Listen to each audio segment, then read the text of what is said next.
how I became obsessed with comics. The first time I saw the cover of Venom 2099, I knew it was something else. This isn't a haul channel. This is a long box biopsy, one rusted staple at a time. My intro to the world of 2099, and also martial arts comics, which are like heavily 1/4 of what I collect right now, was the cover of Venom 2099. And I don't remember the image beyond its effect on me. I remember its title and it being Venom and 2099. My collecting focus. Okay, it's 1/4 Clayface, Hal, and his contemporaries in Plastic Man. 1/4 JSA, Justice League International, and weird Marvel shit. And the last quarter, because the first quarter is martial arts comics in 2099. And Spider-Man. Villains, mostly. So the last quarter would be indies like Jay Lee, Sam Keith, Vasquez, and Slave Labor, Wetworks, and Operation Night Strike. Those caricature 90s blood, guns, and muscle macho shit that is so exaggerated it's cartoonish, and you know you love it. Then tied in with movie stuff like the Dark Crystal miniseries, which I have, and A History of Violence, which I also have. Scud, which I haven't got yet. That's the Disposable Assassin. That's an indie comic. Wildstar, which is Image, and it's done by Al Gordon. It's beautifully out of kilter and just underrated and quirky. Pit, which I love, but I don't have any copies left from my old collection. Stuff like that. Oh, and the stranger versions of X-Men. X-Man, Uncanny X-Men, Generation X. Uncanny X-Men is like main X-Men. Claremont. Like, it's the series that I love to read the most. Uncanny X-Men by Claremont. X-Man, though, that's kind of weird Marvel shit. There's some weird Batman out there. Animal Man is weird.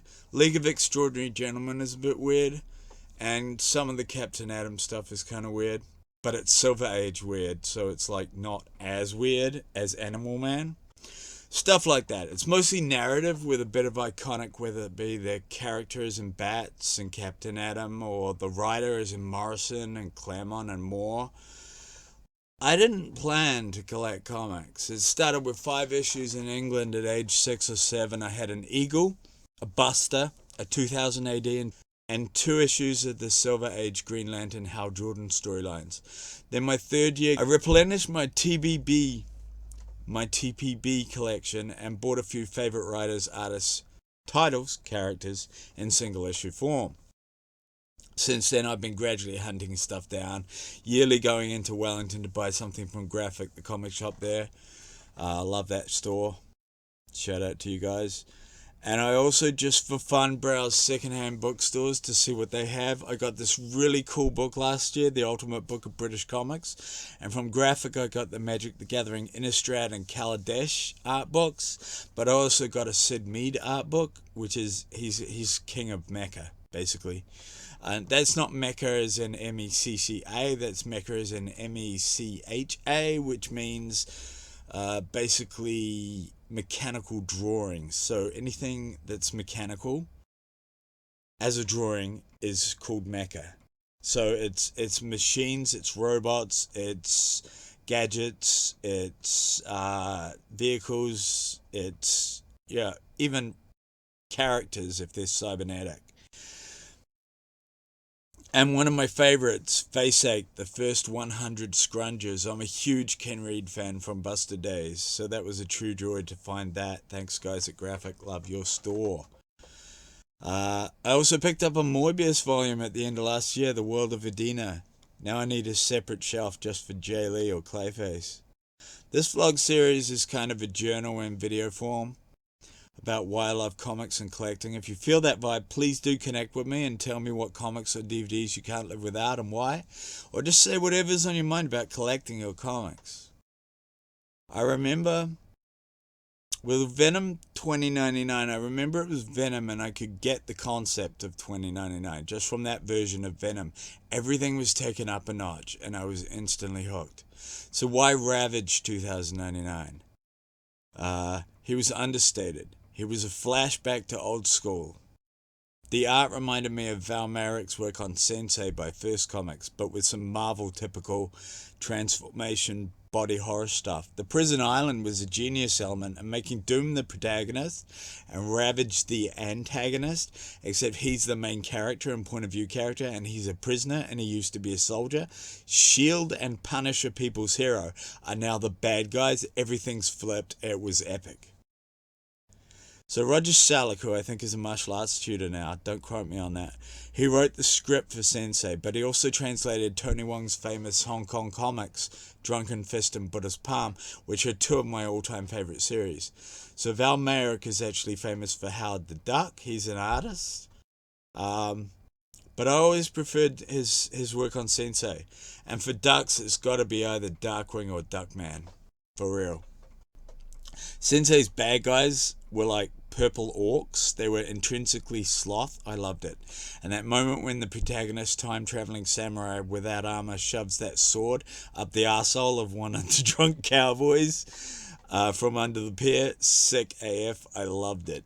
I have some reveals. So, first up is the infamous scene from Sensie by Roger Salek and Val Merrick. Val Merrick's the artist. Roger Salek scripted it. I think he actually wrote it this time. Because he scripted, he translated. Yeah, Roger Salek did the story. He translated the Tony Wong famous Hong Kong comics, Drunken Fist and Buddha's Palm. But this Sensie he actually wrote, and Val Merrick's famous for Howard the Duck. I said that before. He did the art. Now this is the famous scene, the infamous scene, where the time-traveling samurai without armor shoves a sword up the drunk cowboy's asshole from under the pier. Here it is. Okay.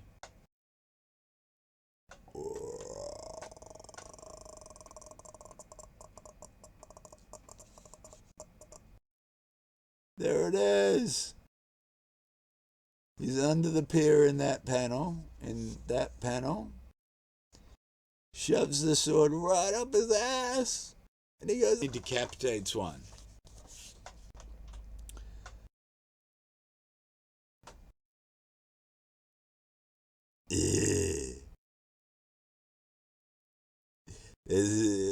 It's so violent, but it's like a comic, so it's like static. I love it. Sensei. Actually, issue 3 is my old copy. I only bought issues 1, 2, and 4 near mint, or sealed anyway. So this is actually my copy that I got. This is issue 3. I don't know when I got it. Probably in the 2000s.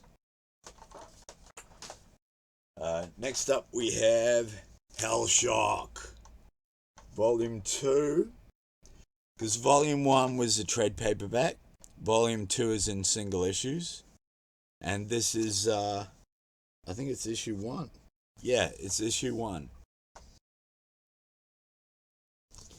And I'm just going to show you a couple of panels. Some really good panels. Let's see. In issue 1, issues 1 is not where it gets really deep. But there's some good stuff.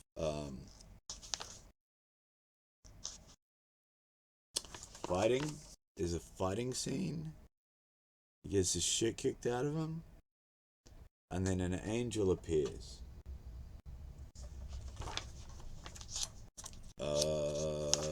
I love the silhouettes of Jay Lee. It's fucking beautiful art.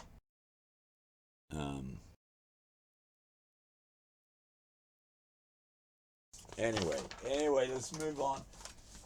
My favorite single issue comic, Captain Atom 51. Here's the sealed one. That's Pops on the cover. And here's my original copy. It's not in bad condition. There's Pops on the cover again. It's by Kelly Puckett. Kelly Puckett wrote it. He's famous for Superman and I think Supergirl. But he wrote this issue of Captain Atom, probably a few surrounding this issue. But this issue was a huge tangent, and it's my favorite comic, single issue comic. Got a sealed copy of Ravage 2099. One.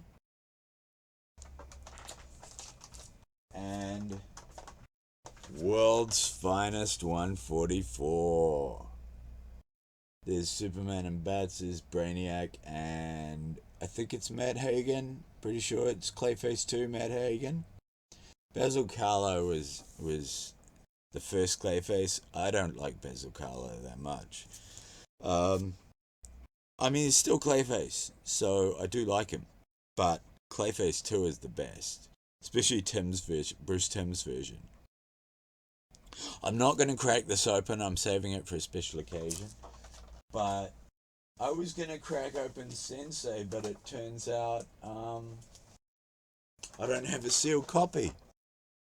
But I showed you the infamous scene, so there you go. That's it for me for today. Thanks for watching.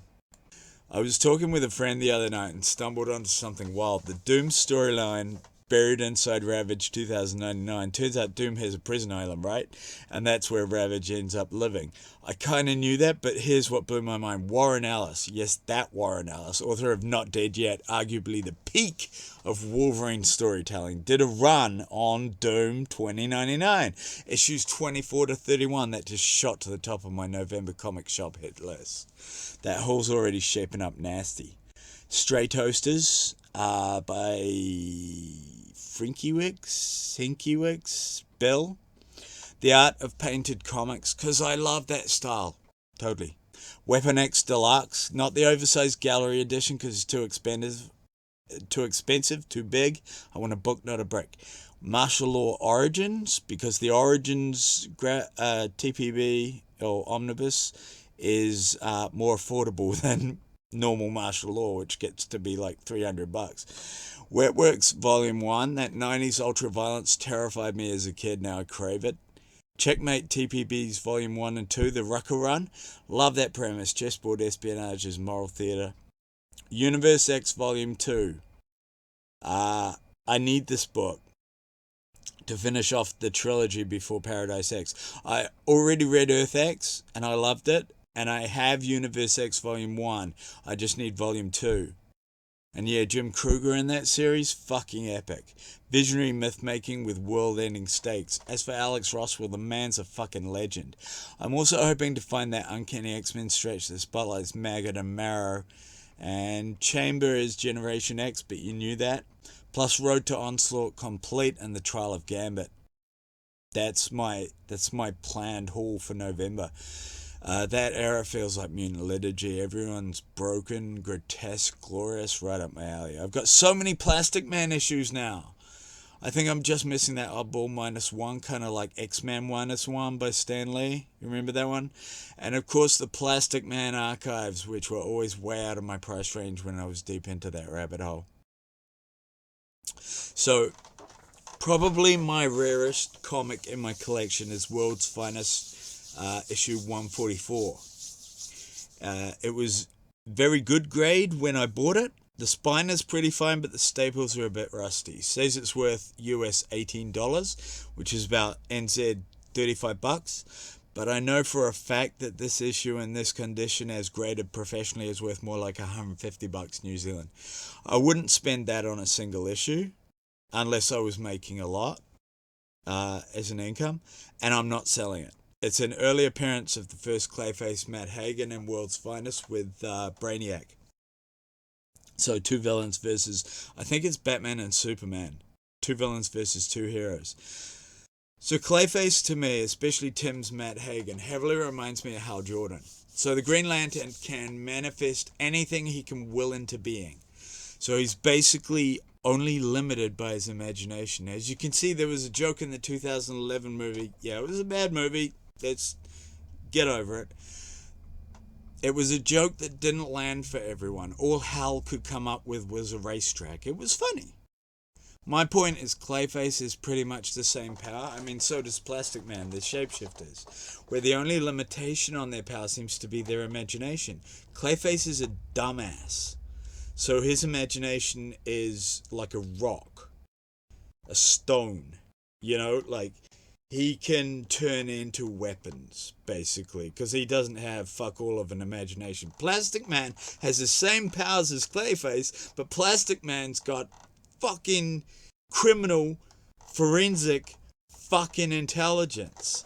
So, Plastic Man versus Clayface, Plastic Man will win hands down. Anyway, I've always had a really powerful imagination, but no superpowers. So these characters really spoke to me as a kid, as a teen, as a 20-something. But before in my 30s and now in my early 40s, I'm beginning to identify more with heroes like Bats and Mr. Terrific Michael Holt, who is thankfully in Gunn's new Superman movie alongside the brilliant performance by Phil Ann of Justice League International's Green Lantern. I'm glad we aren't seeing too much footage in the trailers, just enough to get excited. Trailers I've found way too often ruin the excitement for the movie. Anyway, so I'm also in my early 40s, finding that I go back to Ravage and Wolverine. Ravage is like the mirror of what happens to Punisher in the future. Like something has to happen to that mantle. To me, what happens is Ravage. And Wolverine and I have always thought alike when it comes to women.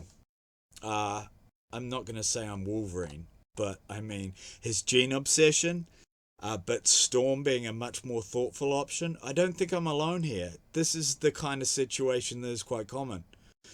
And getting out of the whole situation by going to Japan and falling in love with Mariko, I really feel that whole situation with Logan. Next time I want to talk more about Jack Cole because there's a lot to get into about that brilliant genius. He's the mind behind Plastic Man, and DC actually created Elongated Man, who has the same powers, reportedly because they forgot that they had absorbed Plastic Man already. So what I hear is that Elongated Man and his love interest were actually based on the, I think it's 1950s series of movies, The Thin Man, which for some reason just reminds me of Double Wedding. It could be the same actors. But that's a really weird tangent, so I'll talk about Jack Cole next time.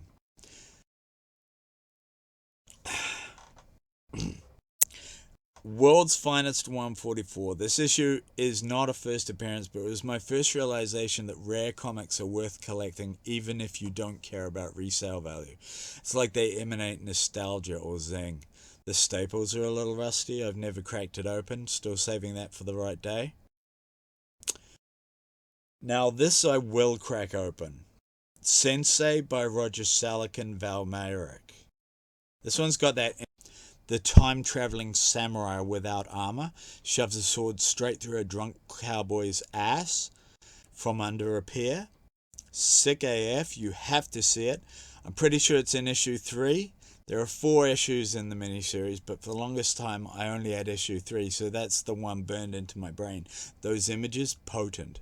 So let's crack it open. Okay, so part 3 of this episode is how do I organize my collection? I collect characters that speak to me, that teach me about life, clues about how to be better or deal with things, or characters who haven't learned yet. But not just that. It's a series I reread, like Uncanny X-Men and Wolverine Volume 2.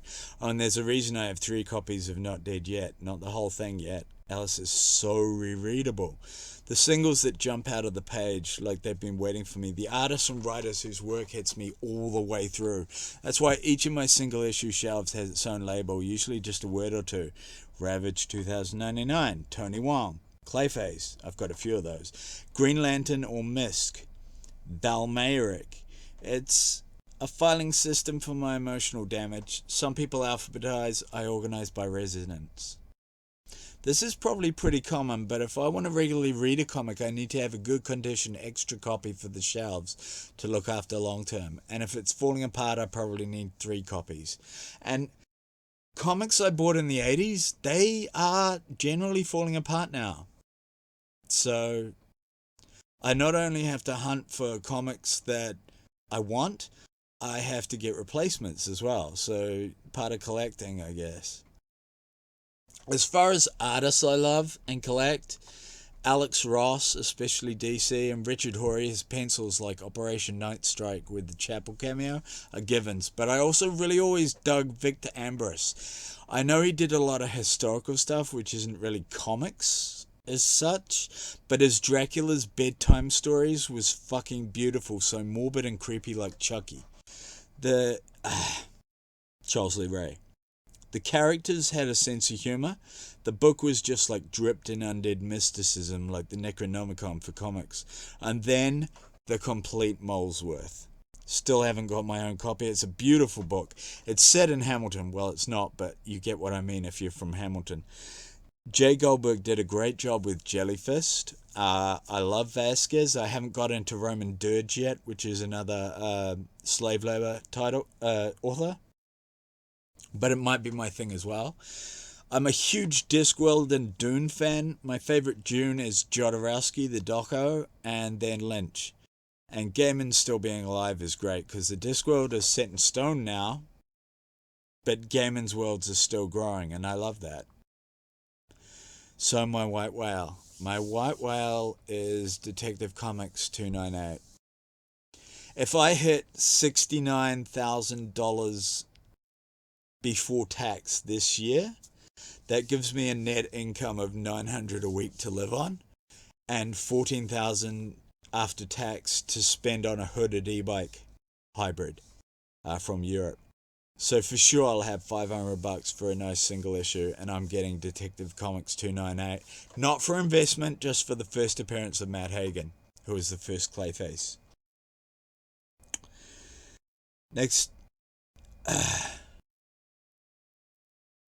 Next time, I want to do Rust in Peace, the comic that knew me better than I did.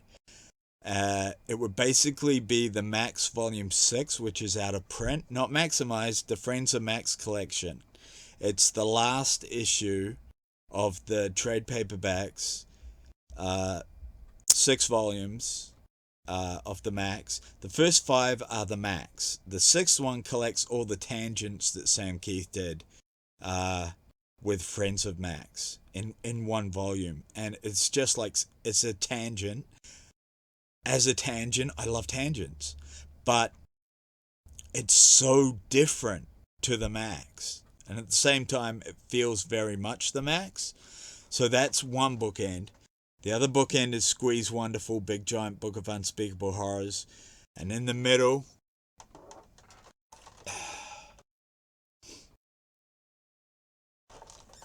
Jay Lee's Hellshock Volume 1. Definitely. That is the comic sit down and read that knows me better than I know myself. Thanks for watching. I now chuck up videos every 2.5 weeks or so. Subscribe. Consider subscribing. If you like this video, and please like, because that is cool. But really do engage with me, do comment and tell me what you're thinking, because I want to know what you're thinking so I can make more videos that you like.